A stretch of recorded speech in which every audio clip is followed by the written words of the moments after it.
Dans ta marche sur la terre, il y a certainement plusieurs ennemis à ta destinée. L'un des ennemis majeurs à ta destinée, ou mieux l'un des éléments essentiels pour ta destinée, c'est l'identification de ton potentiel. Vous entendez certainement plusieurs fois potentiel, mais vous ne savez peut-être pas ce que c'est véritablement. En réalité, le potentiel est tout simplement, ton potentiel est tout simplement ce que tu n'as pas encore accompli. Ton potentiel est cette chose grande que tu n'as pas encore manifesté. Ton potentiel est en fait tout ce qui n'est pas encore sorti de toi que tu es censé enfanter. Ton potentiel, c'est l'ensemble des œuvres d'art que tu dois encore produire afin de bénir le monde, l'humanité tout entière. Ton potentiel, ce sont donc les livres que tu n'as pas encore écrits, ce sont des chansons que tu n'as pas encore composées. En fait, lorsque tu chantes ou interprètes la chanson de quelqu'un d'autre, ce n'est pas ton potentiel que tu mets en évidence. Parce que ton potentiel, c'est ce que tu es censé toi-même composer et que tu n'as pas encore composé. Et une fois que tu as composé une chanson, fût-elle une chanson à succès ou pas, ça cesse d'être ton potentiel parce que cela, tu l'as déjà exprimé. Donc ton potentiel, c'est tout ce que tu peux faire que tu n'as pas encore fait. Alors cet après-midi, je te parle de ton potentiel, mais en réalité, je te parle de l'ennemi de ta destinée.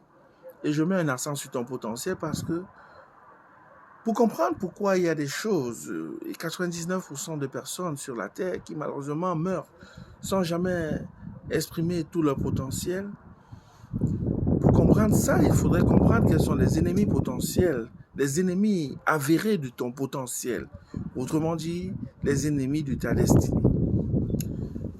Vous savez, vous évoluez dans un environnement que vous ne créez pas. Vous naissez, mais vous êtes dans un environnement en fonction de là où Dieu choisit de vous permettre de naître, le pays dans lequel vous naissez, les écoles dans lesquelles vous allez, vous avez un environnement qui vous accompagne.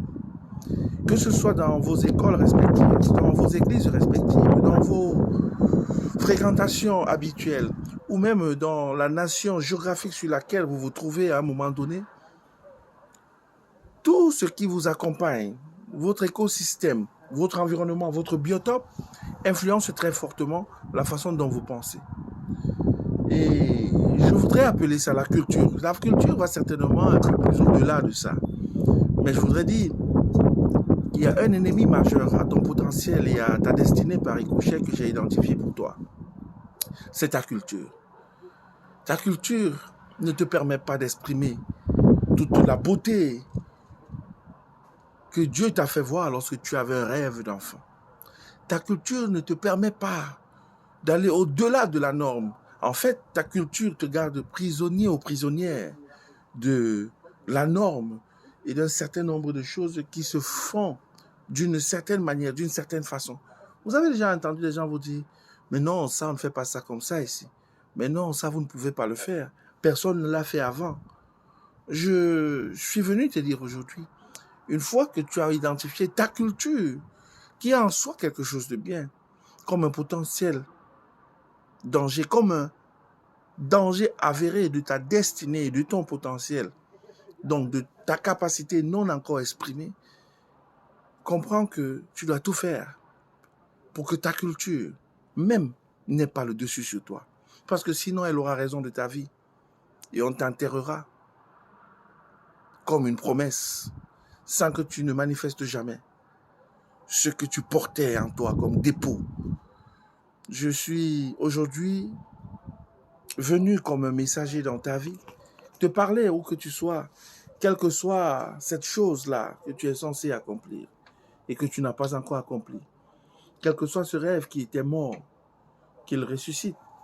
Quelle que soit cette parole qui t'avait été adressée et qui n'est pas encore arrivée à manifestation. Ne laisse pas que ta culture ait le dessus sur toi. Ne laisse en fait pas que ton environnement, ta culture principalement, te dicte ton avenir. Si la vision que tu as reçue dans ton cœur, plus jeune, n'est pas encore aussi certaine, aussi évidente que la prochaine dépense financière que tu dois faire, ce qui est un problème. Réapproprie-toi cette vision que Dieu a imprimée dans ton cœur et bats-toi afin de l'accomplir pleinement. Shalom. God bless you.